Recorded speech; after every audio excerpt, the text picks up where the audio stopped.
New Hampshire primary, Jello Wrestling, Gender Bending, Women in Politics edition. I'm Heather Hurlburt, Executive Director of the National Security Network, and I'm here with Rosa Brooks. Hi, Heather. Hey, Rosa, how you doing? I'm okay, and I should say, in the interests of full disclosure, which is a phrase that I sort of hate, but I just use, so I should not hate it, I guess. I should say that I'm an NSN board member, and you're our new executive director, and Blogging Heads viewers should know that we are in cahoots. We are part of the vast left-wing conspiracy together, and I'm so delighted that you are now part of our vast left-wing conspiracy. Well, thanks, and very apropos to the topic of today's discussion, Indeed. we lay bare the secret female underpinnings of the vast left-wing conspiracy.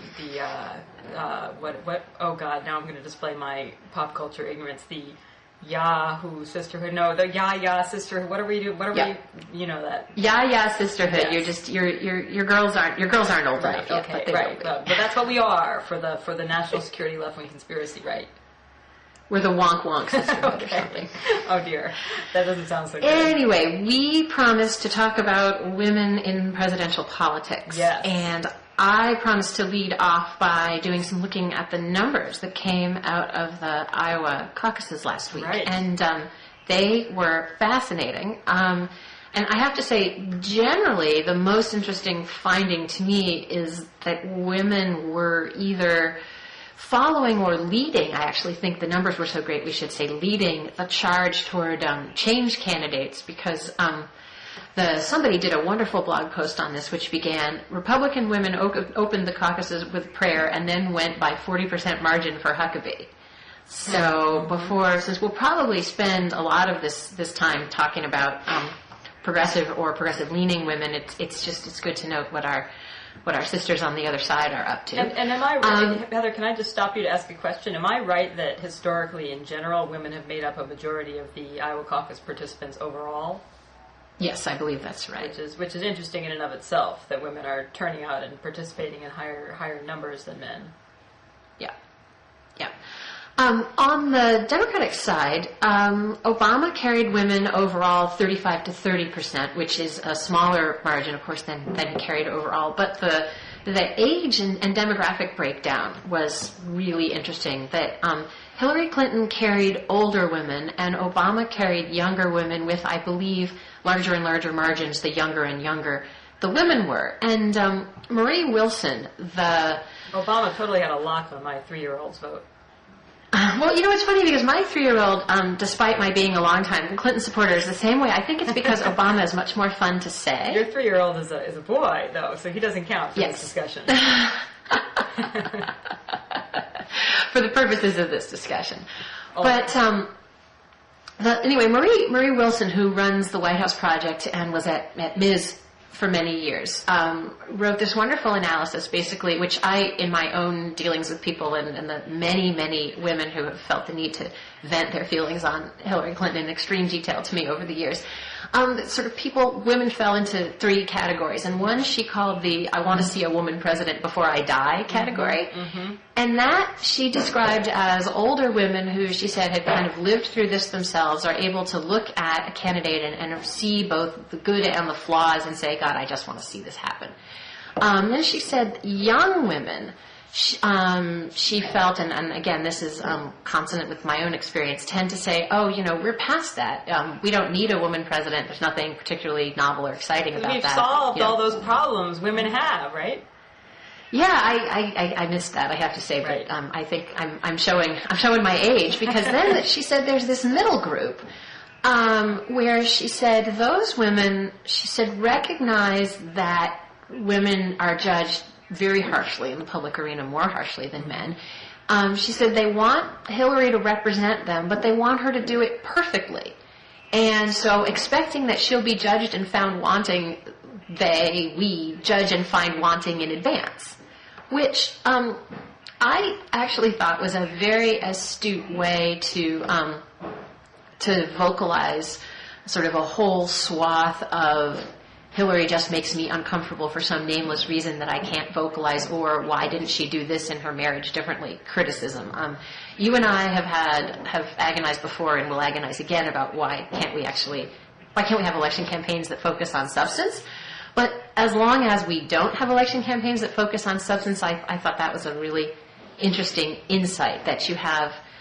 And I think it's somewhat parallel to what you've seen other minority groups do in the past, although I have to say Obama may be a whole separate phenomenon, and we can talk about that, in terms of looking at the candidate and saying, hey, this candidate has to be perfect, has to be more than perfect to represent us. Although I think your characterization of the three groups is a pretty good one, although I hope that there is a fourth group who likes or dislikes Hillary Clinton, who does like or dislike Hillary Clinton and any other candidate based on their policies, on what they actually think they're going to do, and women who may think it would be a terrific plus to have a woman president, it would be wonderful, but who nevertheless are seeing the policies as what weighs in the balance. I mean, let's at least leave some room for the idea that there are some voters out there who really do make decisions that way. I hope. Now, let me ask you a question about that, though, because I have to say, my view is that there's almost. Well, no, I mean, I wouldn't even claim that for myself. Right. That I'm well aware through sort of various life experiences that I do.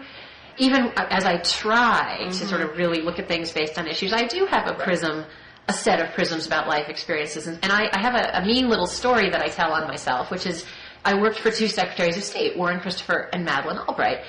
And at first, I was so excited about getting to work for Albright, and at first it was frankly a little disappointing. I was, very far away, toiling in an office quite anonymously. And one day I said to myself, you're actually less anonymous than you were when you worked for the previous secretary, who was a guy. So ask yourself why you expected that, your new boss would somehow be your personal friend, and does it have anything to do with the fact that she has that second X chromosome? Right.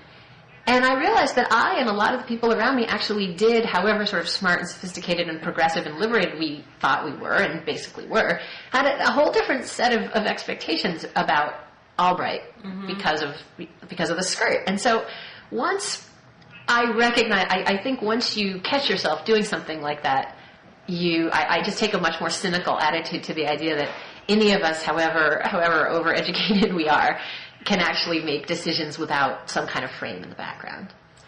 I think that that's probably true to a pretty significant extent for most of us most of the time. But I still want to cling to my belief that we can get away from that not all of us are bound by the same frames in the same ways. And I grew up in as a child of the feminist movement with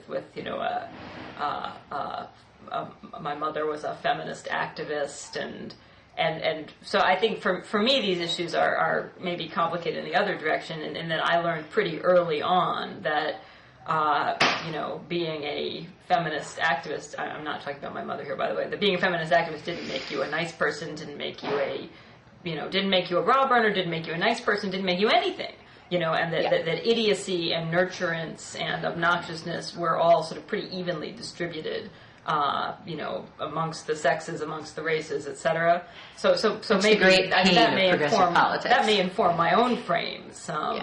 I was, growing up a child of the left and a child of the feminist movement. I mean, I certainly agree that it would be stupid for me to claim that most people do not carry unconscious assumptions about how women are supposed to behave that are different in patterned ways from our unconscious assumptions about how men are supposed to behave. But I don't want. I'm really resistant to the idea that we're all inevitably prisoners of those, because I don't think that we are. Right. That we totally agree on, and that actually leads me to this group of younger women and younger people in general. This notion that there's a generation coming along behind us that is really free of, that doesn't, what do you want to call it, post-racial. I mean, maybe post-gender, although I have to say I can't even get out the phrase post-gender without kind of wanting to laugh. Well, I think there are a couple of different issues there, actually, and I think that I also think it may be different for race and for gender. I actually am kind of fond of the T-shirt. I'll be a post-feminist and post-patriarchy. And I certainly think that we've seen a trend, not just in this election, but really in the past decade of younger women to not want to identify themselves as feminists, to say on issue after issue very often, oh yes, I think women should have equal access, should have equal pay for equal work, blah blah blah blah blah. I'm totally opposed to discrimination, but I'm not a feminist. Of course not. As if feminism is some sort of a dirty word. And to see that set of women's rights issues as, well, we've sort of done that. We've gotten past all that stuff. There's just some little details that remain. And I think that's a pretty dangerous delusion, as we indeed see in some of the media reactions to Hillary Clinton. We can maybe want to talk about that a little bit later. I think we certainly are seeing in media reactions to Clinton herself that double standards are alive and well. In terms of still the way in which whether it's eyes welling with tears, or whether her haircut and her outfits are evaluated in different ways, or whether when she is critical she's described as hectoring and shrill or having a meltdown in ways that a male candidate just wouldn't be, would just be different terminology would be used. I think it's just delusional for anybody to think that we have somehow been able to move past the bad old days in which there used to be sexism, but now there's not. Clearly there's still sexism, as well as clearly a lot of structural issues that, even when there's not deliberate sexism, structural issues that make it tough for women to compete on an equal basis with men in all sorts of ways, and that's complicated. That said, I think on gender, I do think that there are ways in which certain of the sort of gender identity politics rhetoric, there are some good reasons that a younger generation is saying, we're not going to vote for or against Hillary Clinton or any other person because of their gender. And we're pretty alienated by the suggestion that would be the basis on which we're going to make our decisions. That might be, yes, an incidental nice thing to have a woman president, but that's not going to be what trumps everything else, and it shouldn't be. That gender. Look at Margaret Thatcher. Look at Condoleezza Rice. That having a woman in a particular position is no guarantee whatsoever either that issue by issue on issues that don't have anything to do with gender that you get good policy outcomes, nor is it any guarantee that there's a sort of a trickle-down effect on gender issues in terms of inspiring other women, in terms of opening up pathways for other women. So on that, I think that to the extent that younger women are more resistant to being told, don't you want to vote for this woman because she's a woman, on that I think they're quite right to be resistant to being told that. They should also be resistant to being told, don't vote for her because she's a woman and a woman can't be president or something. That obviously that would be outrageous. But they're right to say, that's not going to be the deciding factor. Yeah, one of the things that I think is so great about this race is that you've got an African American, you've got a woman, you've got a Hispanic, and you've got a poor white guy from the South. And in almost none of them is running a campaign based on vote for me because I look like you, and that is a wonderful kind of postmodern I don't think we're post-identity politics at all. I think maybe the way to talk about this is that identity politics have gotten more complicated. And I think one of the things that you saw very strongly in Iowa is that there was a kind of progressive identity politics going on in voting for Obama, who, sort of was able in Iowa to make everybody feel good about themselves by voting for him. And one thing that I think is fascinating is the ways that race and gender are not alike.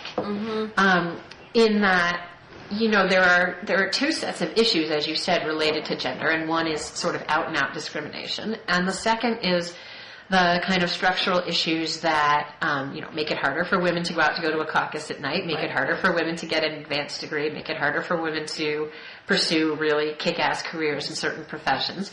And there's not, the situation of African Americans is not parallel. Right. Not to get into better or worse, but it's just not parallel. And so there's a way in which I think it's easier to say, well, we're all against prejudice. But, for example, if you say, well, we're all against the tyranny of motherhood, well, we're not all against the tyranny of motherhood. We don't all agree with what it is. We embrace the sweet tyranny of motherhood. Right, yes. You and I particularly embrace some forms of the sweet tyranny of motherhood, and thank God for the availability of good daycare at the same time. But, that's a much deeper minefield, and the whole, it feels liberating to vote for a black man in a way that I think some of us in our core, both men and women, by the way, I'm not sure it does feel liberating to say, yes, a woman can carry around the nuclear button. And that, is an issue that I think will be with us for a long time, and it's very hard to get at or talk about. That's interesting. I'm going to think more about that, because I haven't been thinking about it in quite that way. I guess what struck me about Obama is the degree to which I keep feeling like there's a generation, an emerging generation of voters, of whom I'm one in a sense, for whom the question, all these questions that we keep seeing in the media, like my goodness, are white Americans ready to vote for a black man? Look, white Iowans voted for a black guy. Look, our white New Hampshire people are about to vote for a black guy. Wow. That seems to sort of really miss the point. That it's not particularly clear to me that that's the frame that at least a younger generation of voters are working with. That they're not necessarily seeing Obama as a black man in any way that is familiar to an older generation. And I don't say that because of the sort of, there for a while back there was sort of a whole spate of media stuff on, is Obama really black? Will black people accept him as really being black because his father was Kenyan, his mother was white? That's not the same as being an African American with roots that go back to the American South and slavery. That's not so much the point, of being black or not black in that particular sense of the American usage of the word and the particular cultural history, but simply, Obama's multiracial, and so is an increasing number of Americans. And I was really stunned. Unfortunately, I'm not going to be able to remember the statistic, but I want to dig it up, and I'll try to dig it up and link to it for Blogging Heads viewers. I was really stunned recently reading something about whatever, they do those sort of in-between census, in-depth I guess, on a smaller segment of the population. There was one looking at sort of a younger cohort, and it had a statistic on the percentage of younger Americans who describe themselves as multiracial or multi-ethnic. And it was staggeringly high. I don't remember what it was, but it was high enough that I kind of went, whoa, really? That's incredibly high, And I think increasingly just for demographic reasons, because of intermarriage, because of immigration, because of all kinds of stuff, because of changing conceptions of identity, of what race is, of what ethnicity is, that there is an emerging generation who just don't, for whom the question, are you black or are you white, is a question that doesn't make sense. It just, it doesn't track. It doesn't track with any mental construct that makes any sense to them. It's an either or question to which there's not an either or answer. And I think that part of what we are seeing is, and this to some extent is true on the gender issues too. Although I agree they operate in different ways. We're seeing that generation coming out which just isn't responding to Obama based on, is this man a black candidate, but are responding to a whole bunch of different cultural cues. What they are is complicated, sort of another story, but it's just sort of triggering a whole different set of frames, which really aren't the is he black, is he not black, That question just doesn't make sense anymore. And that's not, and I feel very hopeful. I think that's really exciting, actually. And that's not the same as saying, I mean, I should be totally clear. I'm not trying to say that America is post-racial, because clearly it's not. I mean, clearly, you can go into there are plenty of overtly racist parts of America where people are going to look at Obama and are going to say, we don't care that your mother was white and your father was Kenyan, you just look black to me, and there clearly there's discrimination, there are, et cetera, et cetera. So I'm not trying to kind of say, all that stuff just goes out the window and we're in a magic post-racial world where we don't have to worry about those issues anymore. But that said, I do think it's actually tremendously exciting that partly just as a result of generational and demographic changes, maybe we are beginning to enter an era in which it's possible to imagine an America that gradually is moving past those sort of binary, race is an absolute social fact which will never change. Well, I want to raise one question about that, and then I want to drag us back to politics a little bit. And, it's interesting for me because I grew up a very sort of white bread mongrel, lots of different kinds of Northern European Protestant American. And that always seemed very normal to me. And I married into a Jewish family, and not to get into all the politics of that, but there's an interesting element especially for folks who didn't grow up in that kind of all-encompassing white Protestant culture that I did, that, maybe it's not an entirely unmixed blessing to be post-racial or post-ethnic if that means that you lose some of the elements of your subculture that you really like and appreciate, and that frankly, I think of, say, a city like Baltimore with its wonderful ethnic neighborhoods, and the question that this always raises a little bit in the back of my mind is a post-racial America or a post-ethnic America or a post-identity politics America just kind of one giant Benetton commercial? Or at the same time, where you do have, at the same time as I think the dynamic you described is right, you also have the ability of subcultures to form and persist, through a lot of electronic means that they didn't have a generation ago. So what I actually think that we're struggling toward is something that's post-binary racial politics, as you said, but not at all post-ethnic identity. And that's where I think, some of the things around, and it's been very interesting to watch Obama try to figure out how to play with that. Right. Because, there's a lot of the black community which doesn't really want to be post-black, and Absolutely. I don't really see any reason why they should. Right. But to drag us back to politics a little bit, because I think, and part of one of the reasons that I'm not an Obama supporter, although I admire what he's done tremendously, and if he gets the nomination, that'll be just fine with me.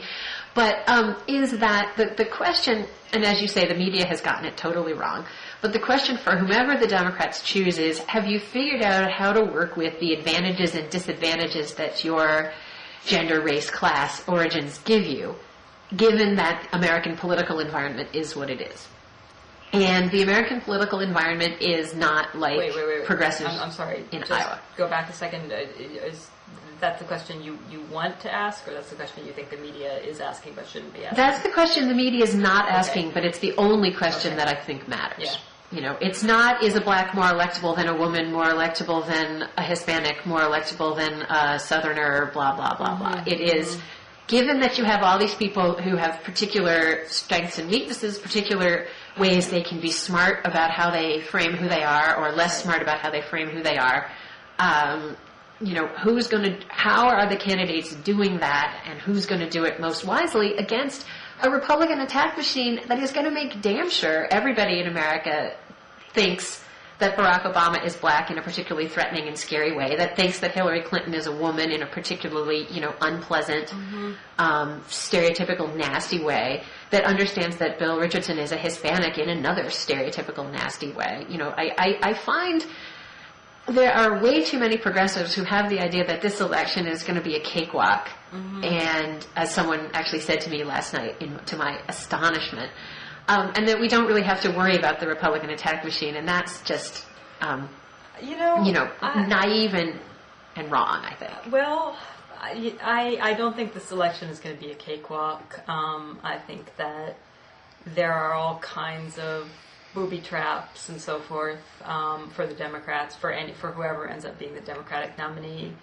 There are all kinds of things that could happen between now and the election, obviously, ranging from economic news to a terrorist attack, God forbid, all kinds of stuff that could really radically change the national conversation that are really hard to predict right now.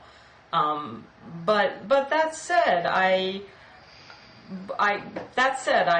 both think that some of the stuff on race, particularly for Obama, and again, one of the things that I'm actually feeling really optimistic about, I don't think that the attack machine, if a Republican attack machine gins up on, aha, Obama, scary black guy, or alternative, Obama, scary Muslim guy, middle name Hussein, I just don't actually see that getting much traction with anybody who has the slightest likelihood of voting Democratic anyway. And that's part of what I'm so excited by the Iowa results, in terms of, and by what's, we'll see what happens in New Hampshire, but it's looking like independents are really going to break Obama's way. And my read of this is that, we are moving to a place where that's just not appealing to, or rather, okay, my read of this, partly supported by some of the polling, is that there is a hardcore 20 or 25% of Americans who are hardcore GOP stalwarts. They are just never in a gazillion years going to switch over to any Democrat, and they will lap up attack machine stuff about whether it's against Hillary Clinton or Barack Obama, or if Bill Richardson were to miraculously emerge as the front runner somehow, if it was trying to position him as a scary Hispanic, one of the invading Mexican hordes coming over the border, they would lap that stuff up. And it would, of course, affect their vote. But they weren't going to be voting for any Democrat no matter what. If he was a rich white wasp, they weren't going to vote for him. If he was a southern white guy, it doesn't matter. Whereas I think that the people who were on the fence and persuadable by any Democrat, including a white male, who looked exactly like every other white male presidential candidate going back into history, that group of people, that stuff just isn't playing with them. It's not resonating. I do kind of think that the average American's sort of better than that at this point. That there has been a cultural sea change in this country on some of those issues of race. And I'm sort of willing to write off as lost causes, 20 or 25% of the electorate as at least temporarily unreachable. But I think that the rest of the country has shown already that they're just going to reject that kind of stuff. Well, Rosa, I agree with you about the 20 to 25%, but then there's another sort of 10 to 15%, which is the clear swing, and those are, the folks that we need in Ohio, Pennsylvania, Florida, just to pick 3 states, New Mexico, a fourth, to pick 4 states, not at all, at random. And again, and I think this is regardless of who the nominee is. Right. Demographically, voting is still dominated by older people. And older people have been considerably less affected by the sea change that you're talking about. So you're talking about trying to reach a target middle group that is a lot more vulnerable to all these kind of attacks. And as has been shown in recent years by the success of the really nasty anti-gay marriage amendments. I think of Michigan, where there's been both an anti-gay marriage and an anti-affirmative action amendment to the state constitution passed in the last 4 years. In both, it's a state that pretty reliably, I know it's classed as a swing state, but it's really hard to see the Republicans winning it the way the economy is going there. But you have there a swath of folks, and including the folks who are your classic independents, who are scared, who don't see themselves as part of these sort of hip young Benetton people, if you forgive me for just using that as shorthand. And those folks are scared, and they're expressing their fear in kind of nasty, unpleasant, frustrating, sad ways. And I would even argue that it doesn't make them bad people. It just makes them people that aren't really getting better outlets to express their fear. And I would further argue that it's a direct result of the climate that this administration has fostered for the last 7 years.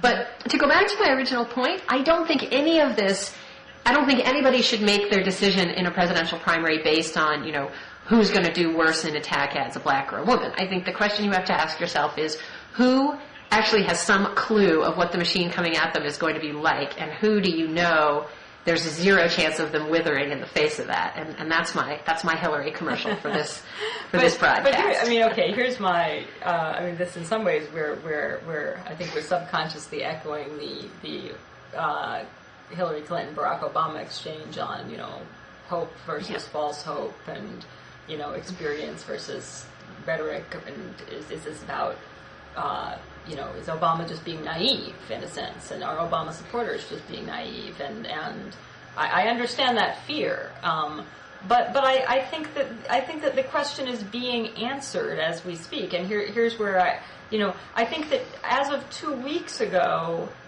I would have said to you, gee, Heather, the analysis that you're putting forward is depressing. I wish you were wrong, but you may very well be right, and you're probably right. But I feel kind of differently after Iowa, and I feel kind of different. I mean, we'll see. By the time this episode of Blogging Heads TV is up, we'll know what's happened in New Hampshire. We don't know quite yet, but the polling going in, obviously, as you know, in New Hampshire, independent voters can vote in either the Democratic or the Republican primary, and speculation was, and we'll find out, that those independents were actually going to go running off to the Democratic primary and vote for Barack Obama. And I think and we also know from Iowa that contrary, we did see a big influx of younger voters, and it's been a truism for a long time that everybody says that young people are going to pour out when they're finally inspired by a candidate, but they just don't. That's everybody always says that and hopes for that, but it doesn't happen. Well, maybe this time it really will. And I think we're seeing some evidence, and it's preliminary and it's just a little bit. So I'm not going to count my chickens here. That but Obama could be the guy who's making it actually happen. That this could be this could be a moment in which a lot of the fears that were totally justified based on the last couple decades of American politics. We could be at a magic moment when suddenly the landscape really does start to change, and I hope so. And again, none of this is about. We haven't talked, and I don't think we will in this conversation about the sort of substantive differences between any of the candidates. This is really all at this point still just on those issues, both of who is positioned best, who has the kind of experience handling those tricky questions of what kind of attacks are you going to face based not on your policies, but based on what you look like and who you sound like and what set of stereotypes they're going to throw at you. But I hope I won't be proved to be naive. Maybe I will be, but I think that we're seeing a real sea change. Well, I do think the one thing that you're leaving out is that if the country, the voting public as a whole, looked like Iowa and New Hampshire, we wouldn't have had a second term of George W. Bush. So there is a certain level of irreality to this stage of the process, and I think you and I could have the same discussion again in a month. Yeah. But the other thing I want to say is that I actually don't see my analysis as unhopeful. I feel like I think most Democrats do, incredibly energized and hopeful and happy about this primary. Right. And again, I was reading a Marie Wilson blog pointing out that when Geraldine Ferraro was on a ticket 24 years ago, the amount of commentary about wet T-shirt contests and what her legs looked like, and I didn't enjoy the cleavage comments and the pantsuit comments and so on, but there is an improvement. Absolutely. And absolutely. That there is. I agree with you totally about the long-term trend. I just question whether we're there yet. Sort of. Well, what the best short-term response to further the long-term trend is. And there's a great, I wanted to sneak in one other little wonderful factoid, which is very relevant to you and me since we now work on a board together. Which is this question of how many of any minority does it take before you can actually achieve any kind of change. And, that one person, one woman, or one African American, these studies were done specifically on women, is basically nothing. You're a novelty item. 2 women is a catfight. 2 women is a real problem because everybody is watching to see whether you'll agree or disagree and whether you're ganging up or whether you're fighting. But once the magic number is 3, and if you get 3 women on a board or a committee, then they can just be who they are. And there's too many of them to look at them as women all the time, and then they can actually jointly or separately. So, no matter who wins the nomination, the questions of gender and race are not answered. And I find it, when I actually added up and realized that it had been 24 years since Sherry Ferraro, I found that was the thing that depressed me, actually. And that if you look, and it's totally possible. It could be a long time before there's another woman or another African American or another Hispanic or another poor white guy from the South, by the way, who makes a serious run. And so I think another one of the things that I find so frustrating about the nature of the commentary on all this is it's like, where are the next ones coming from, and is what happens this time around going to make it easier or going to make it harder for the next generation of folks? Yeah, no, I agree. And in the interest of seeing a woman president before I die, that to me is maybe the most important question. I wouldn't mind seeing a woman president, a black president, a Hispanic president all in succession. I'm guessing that most of them will be Democrats as well. And that maybe is the most fundamental reason for optimism out of this conversation. I was having the same conversation last night on a big screen TV show about the Democratic field versus the Republican field. I mean, I am proud of Iowa voters. I'm proud of New Hampshire voters, and I'm proud of the Democratic Party. I think it's pretty incredible, the field of candidates this time around. I think Democratic voters and the independents that Democratic candidates are attracting, are really happy with their choices. We've got great candidates, and we've got candidates who really do kind of look like America. And the Republicans basically look kind of like Republicans always look.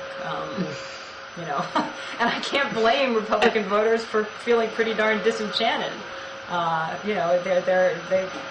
I were a Republican, I would be feeling like, who are these guys? It is sort of the seven dwarves who all over again here. Yeah. Well, I think maybe we should say goodbye at that point and see you all at the next primary. Yeah, and when it's Super Tuesday, there was some kind of ridiculous countdown clock on one of the TV channels. I think we've got another 28 days or something. Yeah, I think that's right. So as part of this conversation, we are in a position where we are asserting currently non-falsifiable hypotheses, but in another 28 days we would be able to make some further assessments, and we should do so. That sounds like a date. Okay, Heather, thanks so much, and I will talk to you very, very soon. Thank you, Rosa. Bye-bye. Bye-bye.